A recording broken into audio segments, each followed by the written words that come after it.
Okay. Okay.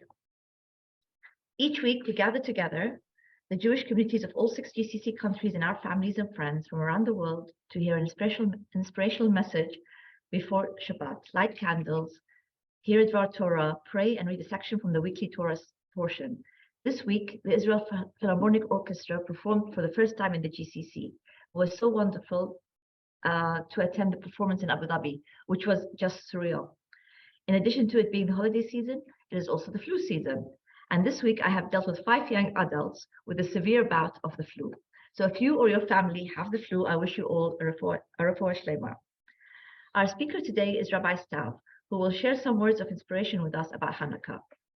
The Association of Gulf Jewish Communities is the umbrella organization for the Jewish communities of the GCC countries that are building and enhancing Jewish life in the region. While each community is independent, we share a common goal and vision for Jewish life to flourish in the Gulf for the benefit of both residents and visitors. Thank you for joining us today, and we hope you will join us next week as well. To stay updated on AGJC events, please follow us on Twitter at Gulf Jewish and visit our website, www.gulfjewish.org. Wishing you all a Shabbat Shalom and Chag Sameach from Bahrain. So I'm going to hand over to Bonnie for candle lighting. Thank you, Huda. And Shabbat Shalom, Chag Sameach to everyone. Baruch atah Adonai Eloheinu melech haolam, asher kidshanu b'mitzvotav, v'tzivanu lehadlik ner shel Shabbat.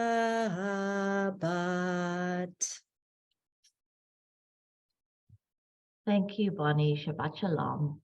And now over to Isaac for Yedid Nefesh.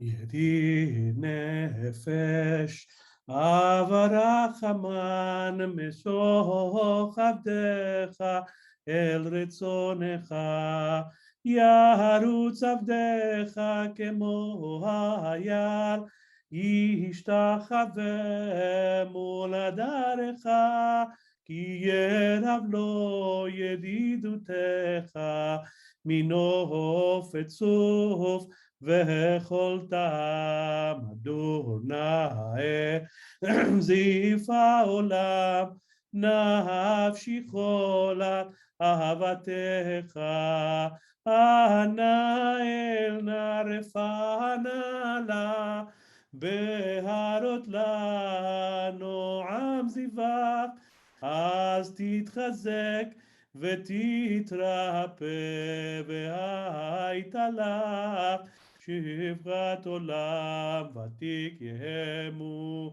רחמך וחוסנה על בן אהובך כי זה כמה נחשף לראות בתפארת עוזך Ana Eli Mahmad Libi Hosana Ve'altid Alav Iga Alena Ufroz Chaviv Alai Et Sukat Shelomecha Ta'ir Eretz Mikvodecha Nahagila Venismecha Ba מהר אהוב כי בא מועד וכונני כי מעולם.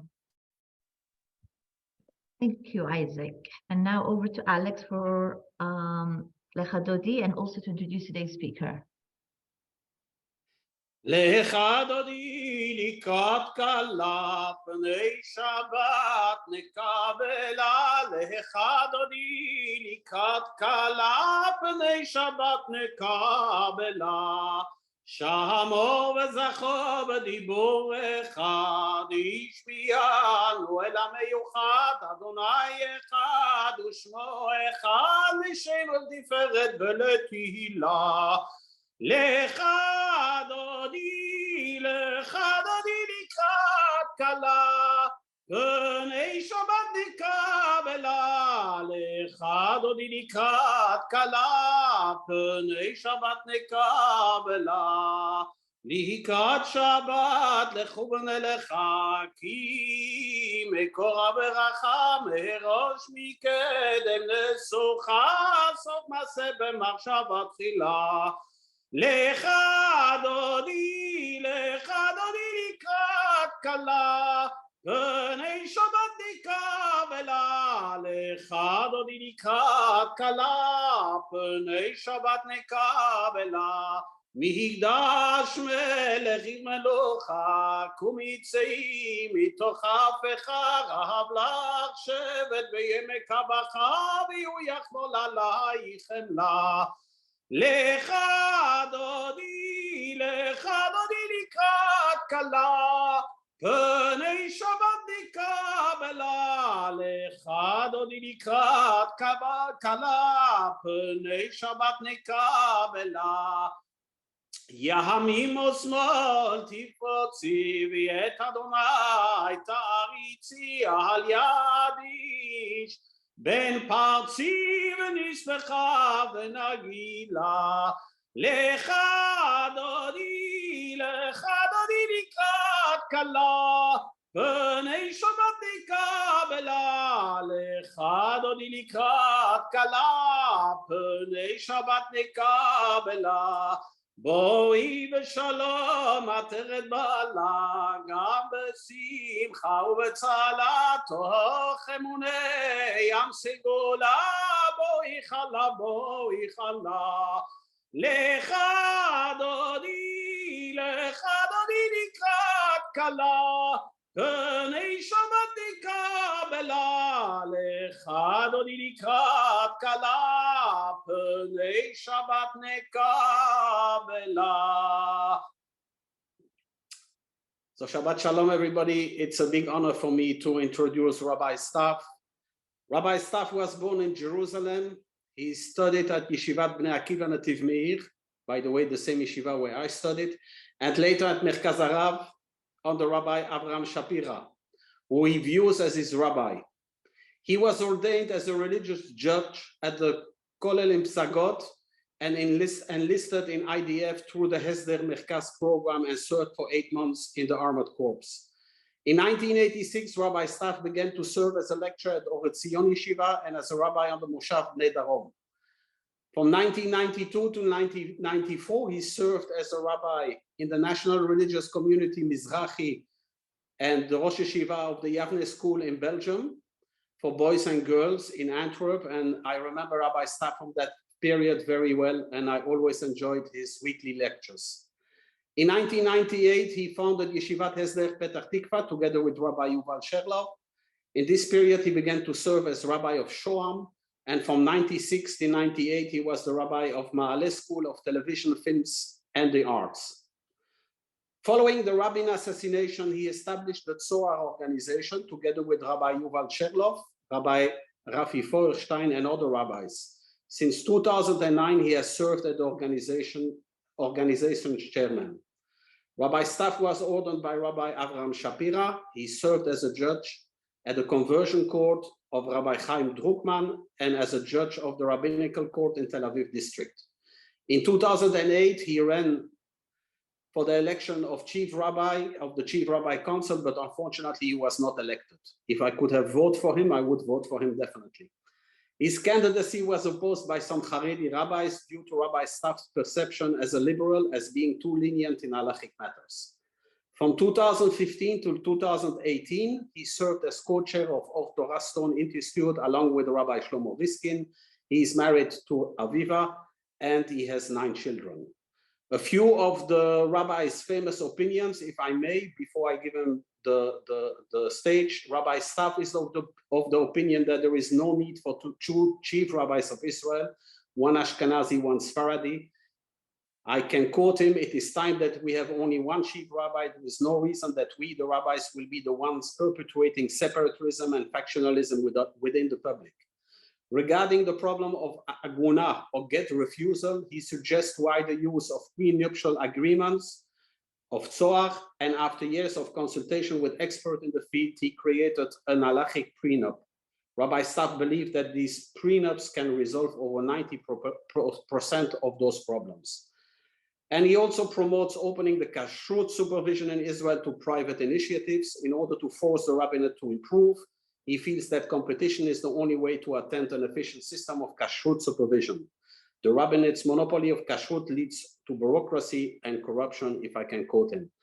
Now, a special Shabbat this Shabbat, it's Shabbat.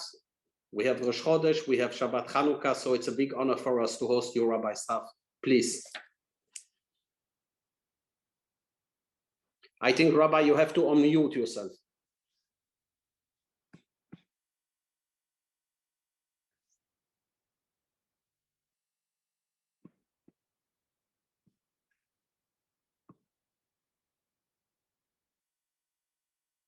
Is the Rabbi there? Rabbi Stav, you need to unmute yourself. Yes. Ah, Now? Yes. Perfect. Okay. Thank you. Shalom, shalom to everyone. Thank you very much for the very warm introduction. And without further ado, I think we should talk a bit about the relevancy of Hanukkah to our days. You know, everybody knows about the very big, huge, amazing victory that the Maccabites actually have defeated the Greece when they tried to coerce us, when they tried to control this country, and when they tried actually to convert Jews from being Jewish, to convert them to other ways of faith, Hellenism, and other ways of faith. And the Maccabites were the ones that actually saved the Jewish people in that time. And that's why we celebrate every year, not less than 8 days, lighting the candles of the menorah, 8 days. Every Jewish community all over the world is loving this mitzvah of lighting the candles in the holiday of Hanukkah. And still one of the very famous rabbis, his name was Rabbi Moshe ben Nachman. He used to live in Spain. Towards the end of his life, he made Aliyah to Eretz Israel, to the land of Israel, around the 1200 something. And this rabbi points out an amazing question. How come we owe so much to the Maccabites? They were really the ones that saved the Jewish people in that time of Jewish history. Nevertheless, there is no descendants of the Maccabites. None of the kids was left. Forget the fact that most of the sons of Matityahu, the leader of the rebellion against the Greece, most of his kids died during the war, which is something that we could understood. But even those who remained after the war, none of them is left. None of them is alive today. As a matter of fact, the Talmud describes as that one day the king Horus wanted to get married to the last descendant that was alive, a girl, her name was Martha. And he wanted to marry her, and she refused. And she went to the roof of a house, and she committed suicide, not to get married to this king, to this Edomite king. And when she jumped from the roof, she yelled and said very loudly, "Whoever will ever maintain that is a descendant of the Maccabites, most probably he comes from a family of slaves." Because this King Horus came from, he was a slave that rebelled against his master. So the Ramban asks the question, how come these people, these righteous people, that we owe them so much, how come God was punishing them because there's no other way to interpret this phenomena, that nobody is left over, no descendant, how come he punished them by not having any, even one descendant years afterwards? So that's the question he raises. Actually, I want to say, you need to be courageous just to raise this question. I mean, we all believe that the Maccabites were righteous people, and they really were. So how come you dare to raise the question, so what was wrong? If everything was so good and we celebrate the holiday once a year, so what went wrong? Why didn't they succeed? And he gives the following answer, which is not only an answer for those days, but it's an answer for our days as well. He gives actually two answers.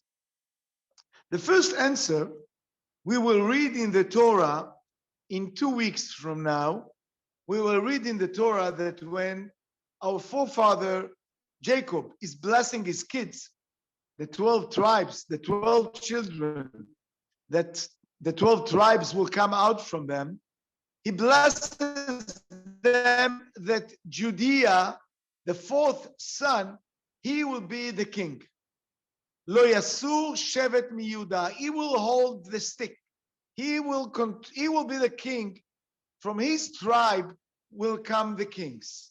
And therefore, the sin of the Maccabites was that despite the fact that they were not from the tribe of Judea, because they were Leviticus, they came from Matityahu ben Yochanan Kohen Gadol. He was the grand priest.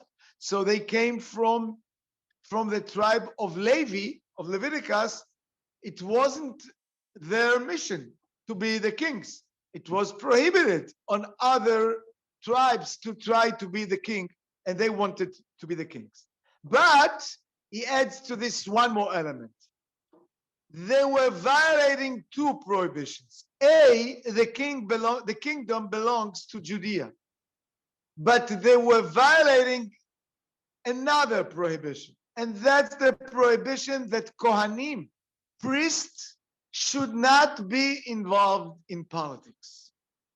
Priests should be the servants of God. They should devote themselves to worship God in the temple. They are supposed, and this is, if I may add, they are supposed to represent every human being. Of course, they are supposed to represent every Jewish man and woman that come to them. But actually, more than that, King Solomon says when he launches the first temple, he says, this is the place for all nations to come and to pray. So the priests are actually supposed to be representative of all mankind, of all humanity. They could not allow themselves to be involved in politics, because to control a country, to run a country, by definition, it requires from you to build your power, to try to defeat your opponent, to try to implement your approach versus other approaches. That's the definition of being a king, and that's the definition of country. You cannot be a king if you do not adopt certain groups and you prioritize their needs over other groups. That's what makes you a king.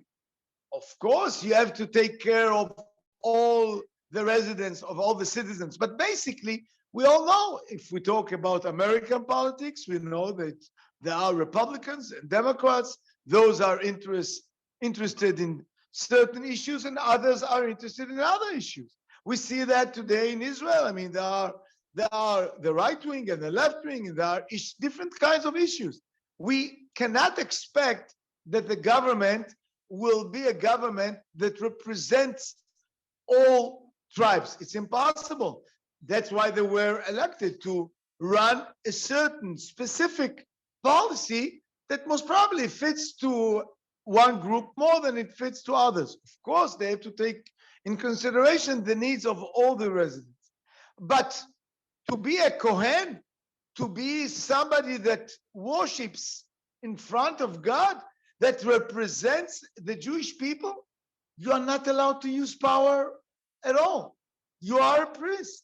As a priest, you use your language, you use your personality, you use the skills God was gifting you, and by using them to attract, to inspire, to persuade people to what you represent, is that these are the tools that you use. Basically, Kohanim, these kind of people are not supposed to be kings. And the biggest sin of the Maccabites was that they were confusing between religious leadership and political leadership. And that's what the Ramban says 800 years ago. This is the sin of the Maccabites that actually caused a big violation of the name of God, what we call in Hebrew, Chilul Hashem. The beginning was amazing. The fact that they were initiating the rebel against the Greece was great. But the fact that they didn't know to put an end to their involvement, and they didn't know to say, okay, once we have achieved what we achieved, now we come back to our natural position, to our natural mission, which is to serve the Jewish people, whoever they are, in what situation they are, to serve them as the slaves of God, as the priests in the temple. Instead of that, they continued to try to control the Maccabites' kingdom for decades, which eventually turned to be an Edomite kingdom under the Romans' empire. I think this lesson from the Maccabites should be a message for all of us for generations, for years. We should always distinguish between different authorities. There is a political authority and there is a spiritual authority. The spiritual authority should not use the tools of the political authority. The spiritual authority should use Torah, studying, inspiring, learning together, attracting people to the right way, and not coercing them to do things that are not interesting and they have no intention to do and to implement. So thank you so much for hosting me for this event on Friday afternoon, Erev Shabbat. And I wish all of you, all of us, Shabbat Shalom, Chanukah Sameach, and Chodesh Tov, a good month. We begin the month of Tevet on this Shabbat. So Chodesh Tov to everybody in Dubai, in Abu Dhabi, in the United Emirates, and all human beings wherever they are. Shalom, shalom. Shalom, Rabbi Staff. Thank you for that inspirational message. And now back to Alex for the parasha reading. ויבוא יוסף הביתה ויביאו לו את המנחה אשר בידם הביתה וישתחוו לו ארצה וישאל להם לשלום ויאמר השלום אביכם הזקן אשר אמרתם העודנו חי ויאמרו שלום לעבדך לאבינו עודנו חי ויקדו וישתחוו ויישא עיניו וירא את בנימין אחיו בן אמו ויאמר הזה אחיכם הקטון אשר אמרתם אליי ויאמר אלוהים יחנך בני וימהר יוסף כי נגמרו רחמיו אל אחיו ויבקש לבכות ויבוא החדרה וישב שמה ויחץ פניו ויצא ויתאפק ויאמר שימו להם וישימו לו לבדו ולהם לבדום ולמצרים האוכלים איתם לבדם כי לא יאכלו המצרים לאכול את העברים לחם כי תועבה היא למצרים, וישבו לפניו הבכור כברכתו, והצעיר כפייתו, ויטמעו אנשים איש אל רעהו. Thank you, Alex. And over to Adi for the translation. Hi, Chag Sameach. Shabbat Shalom from Jerusalem. Then the steward brought the men into Joseph's house. He gave them water to bathe their feet, and he provided feed for their asses. They laid out their gifts to wait Joseph's arrival at noon, for they had heard that they were to dine there. When Joseph came home, they presented to him the gifts that they had brought with them into the house, bowing low before him to the ground. He greeted them, and he said, "How is your aged father of whom you spoke? Is he still in good health?" They replied, "It is well with your servant, our father. He is still in good health," and they bowed and made obeisance. Looking about, he saw his brother Benjamin, his mother's son, and asked, "Is this your youngest brother of whom you spoke to me?" And he went on, "May God be gracious to you, my boy." With that, Joseph hurried out, for he was overcome with feeling towards his brother and was on the verge of tears. He went into a room and wept there. Then he washed his face, reappeared, and now, in control of himself, gave the order, "Serve the meal." They served him by himself, and them by themselves, and the Egyptians who ate with him by themselves. For the Egyptians could not dine with the Hebrews, since that would be abhorrent to the Egyptians. Thank you. Shabbat Shalom. Chag Sameach. Thank you, Adi. And now we have a special treat from Isaac. Hi. Normally for Hanukkah, people know only one piyut, which is the one that is sung in most households around the world. That's Ma'otzur. But I decided to go for something else, which is a piyut that we sing in Gibraltar at Hanukkah, not specifically for the lighting, but normally as part of celebrations, Arvit, etc. This piyut was written by someone called Rav David ben Chassin, who lived somewhere between 1727 and 1792. And it's something that I really do enjoy singing, because it takes me back to when I was a little kid. מזה ימלל ניסל יתבונן בימי מתתיהו בן יוחנן אנוכי אשמח אסיס באדוני הגדיל לעשות עם בני חשמונאי רמהו על כל רמים נגלה סיני רכבו ריבותיים אלפי שינן ויהי בימי יוון בני עוולה הרימו סוד עצה ותחבולה גזרו על שבת ראש חודש ומילה יחד שלושתם יעברו מינן ימי חנוכה בהם הודעה דלה למספר ולהתענה לבד בהלל גמור בהודעה לפני האלוהים אשר חנן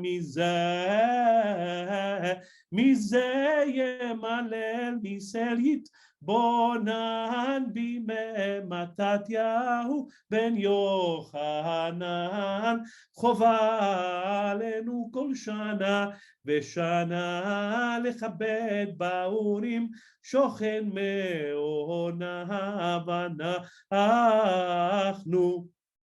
אנחנו מדליקין עד ימים שמונה כן לאורן למסמסינן מזה ימלל ניסל יתבונן בימי מתתיהו בן יוחנן. Thank you very much. Thank you, Isaac, for taking us into your childhood memories. I'm now to RD, who's going to do the prayer for peace. Prayer for peace, adapted from Rabbi Nachman ben Fega. Lord of peace, divine ruler, to whom peace belongs, Master of peace, creator of all things, may it be your will to put an end to war and bloodshed on earth, and to spread a great and wonderful peace over the whole world. Help us and save us all, and let us cling tightly to the virtue of peace. Let there be a truly great peace between every person and their fellow, and let there be no discord between people even in their hearts. Let us never shame any person on earth, great or small. May it be granted unto us to fulfill thy commandment, to love thy neighbor as thyself, with all our hearts and souls and bodies and possessions. God, who is peace, bless us with peace. Shabbat Shalom. Shabbat Shalom and Amen. And now to Eric for the prayer for the GCC. May he who gives salvation to kings and dominion to princes, whose kingdom is an everlasting kingdom, who delivers his servant David from the evil sword, who makes a way in the sea and a path through the mighty waters, bless and protect, guard and help, exalt, magnify, and uplift His Majesty, the King of Saudi Arabia, His Majesty, the King of Bahrain, His Majesty, the Sultan of Oman, His Highness, the President of the UAE, His Highness, the Emir of Kuwait, His Highness, the Emir of Qatar, and all of their crown princes. And may the Supreme King of Kings in His mercy put a spirit of wisdom and understanding into their hearts and the hearts of all their counselors and officials to deal kindly with us, the house of Jacob, and all the people of this land. Be their shelter and stronghold, and let them not falter. In their days and in hours, may these lands be blessed with stability, prosperity, and peace. May this be His will, and let us say Amen. Shabbat Shalom. Amen. And last but not least, back to Isaac for Shalom Aleichem. Shalom Aleichem, Malachi Asharet, Malachi Elyon, Mimelech Malchei HaMelachim, HaKadosh Baruch Hu, Boachim LeShalom, Malachi Ashalom, Malachi Elyon, Mimelech Malchei HaMelachim, HaKadosh Baruch Hu, Baruchuni LeShalom, Malachi Ashalom, Malachi Elyon, Mimelech Malchei המלכים, הקדוש ברוך הוא, בשבתכם לשלום מלאכי השלום, מלאכי עליון, ממלך מלכי המלכים, הקדוש ברוך הוא, בצאתכם לשלום מלאכי השלום, מלאכי עליון, ממלך מלכי המלכים, הקדוש ברוך הוא. Shabbat Shalom, Chodesh Tov, Chanukah Sameach. Shabbat Shalom, Chodesh Tov, Chag Sameach. For Shabbat those of us Shalom, in Hanukkah Bahrain. Shalom. Shabbat Shalom. Shalom. Good health to everyone. And we'll see you next week before the new year. Shabbat Shalom. Shabbat Shalom. Chag Sameach. Shabbat Shalom. It was great hearing. Thank you. Thank you all for joining. Thank you, Huda. Thanks, Jason. Yeah.